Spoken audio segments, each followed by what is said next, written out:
বাংলাদেশের ক্রিকেটটা যে পর্যায়ে আছে সেই পর্যায় থেকে ভালো পর্যায়ে যাক। আমরা নতুন, নতুন প্লেয়ার দেখতে চাই।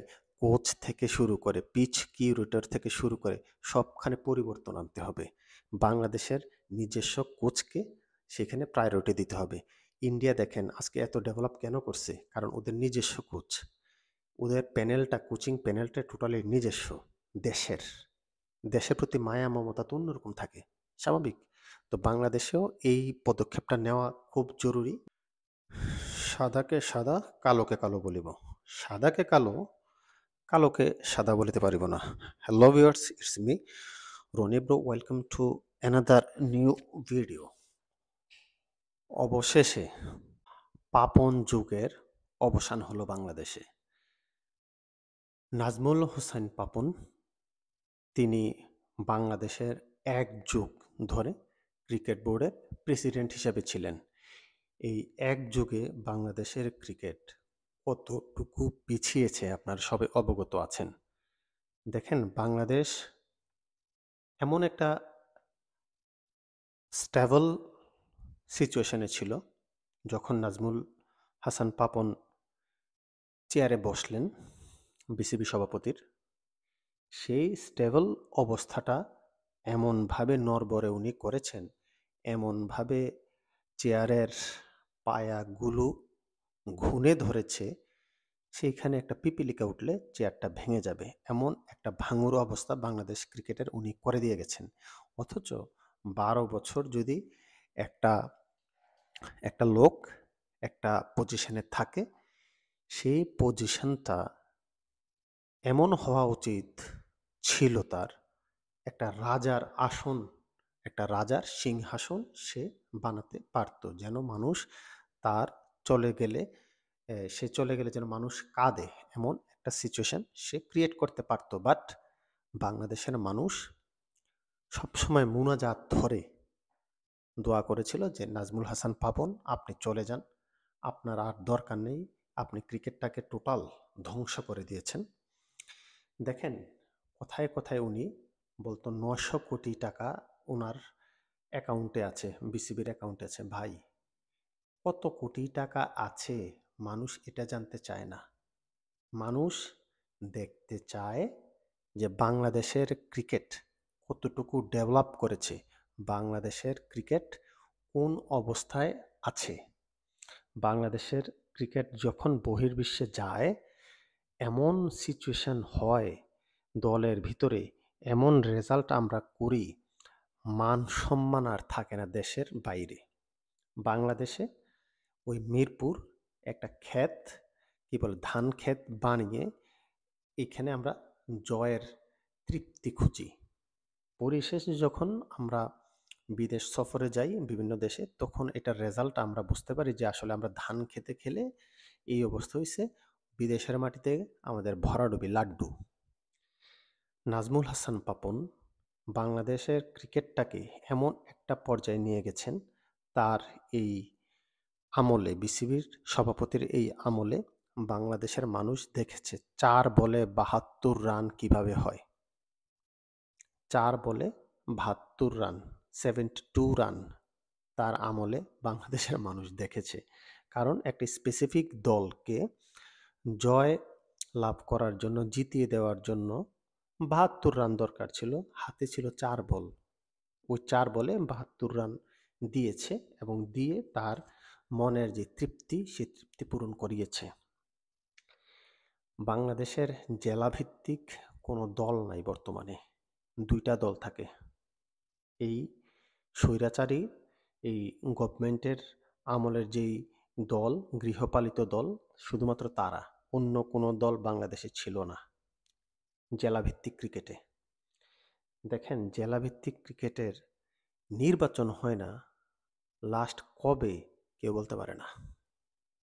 একটা দেশের স্ট্রাকচার যখন এমন হয় ক্রিকেটের, যে জেলাভিত্তিক গ্রাউন্ড লেভেলে যদি এই পরিস্থিতি হয়, তাহলে আপনার পাইপলাইন, আপনার প্লেয়ার কিভাবে খুঁজে পাবেন? আন্ডার 13 টিমের যে কন্ডিশন, ওরাই তো একদিন জাতীয় দলে খেলবে, তাই না? যারা আন্ডার 13, আন্ডার 15 কিংবা আন্ডার 17 খেলে, তারাই তো আস্তে আস্তে জাতীয় দলে সুযোগ পাবে। তো তাদেরকে তো ওইভাবে পরিচর্যা করতে হবে। ওই লেভেলটা তো আপনার কি বলে প্রশ্নবিদ্ধ করা যাবে না, তাই না? কিন্তু বাংলাদেশের ক্রিকেটটা ওই লেভেল থেকেই প্রশ্নবিদ্ধ যে ভাইস্তা, ভাগ্নে, হ্যাঁ? চাচাতো ভাই, মামাতো ভাই, বন্ধু-বান্ধবের ছেলে ওইভাবে তারা ক্রিকেট দলগুলোকে সাজিয়েছিল। এখনো আছে সাজানো। যার কারণে ভালো ক্রিকেটার উঠে আসে নাই মাঠ লেভেল থেকে। 18-20 কোটি জনগণের দেশ বাংলাদেশ। 18টা ক্রিকেটার খুঁজে পাওয়া যায় না। কেন পাওয়া যায় না? কারণ মেধার যে আপনার আ মেধার প্রকৃত মেধার যদি আপনি না খোঁজেন, প্রকৃত মেধাবী ছেলেপেলে যদি না আসে ক্রিকেটে, না আসে মিনস আসতে তো চায়, আসতে দেওয়া হয় না। তো তাদেরকে যদি আসতে দেওয়া না হয় তাহলে আপনি ভালো ক্রিকেটার কিভাবে খুঁজে পাবেন? বাংলাদেশে প্রতিটা জেলায় ক্রীড়া সংস্থা আছে, শুধুমাত্র নামে। এগুলার কোনো কার্যক্রম নাই।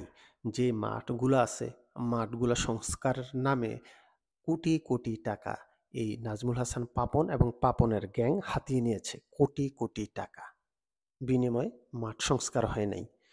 আর একটা লাস্ট, এই যে শেখ হাসিনা স্টেডিয়াম, নাম দিছে শেখ হাসিনা স্টেডিয়াম, এটা এ পর্যন্ত 7 থেকে 8 বার এটার আপনার বাজেট বাড়ানো হয়েছে।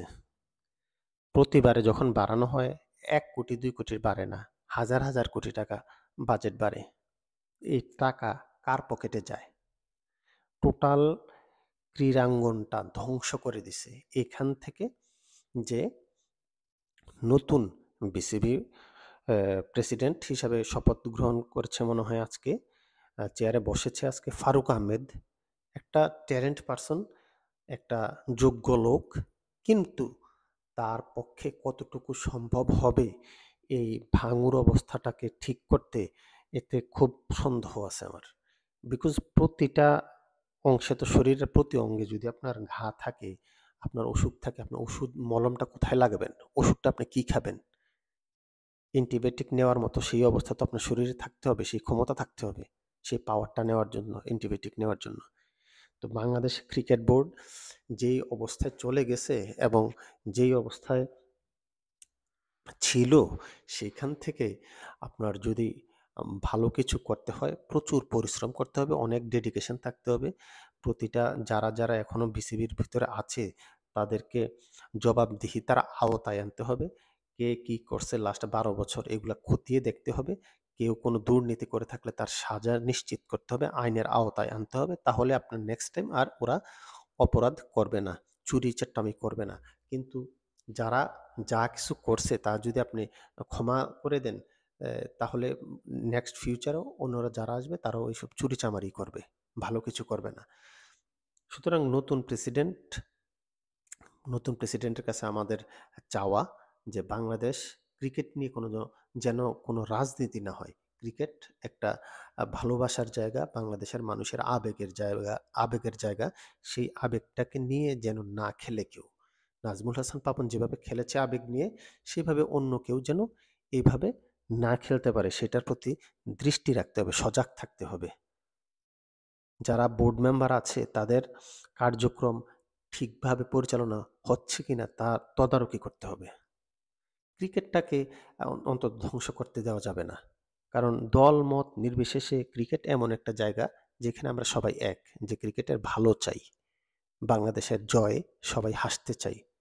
বাংলাদেশের এই বিপর্যয়ে সবাই কাঁদতে কাঁদতে চোখের পানি শেষ হয়ে গেছে।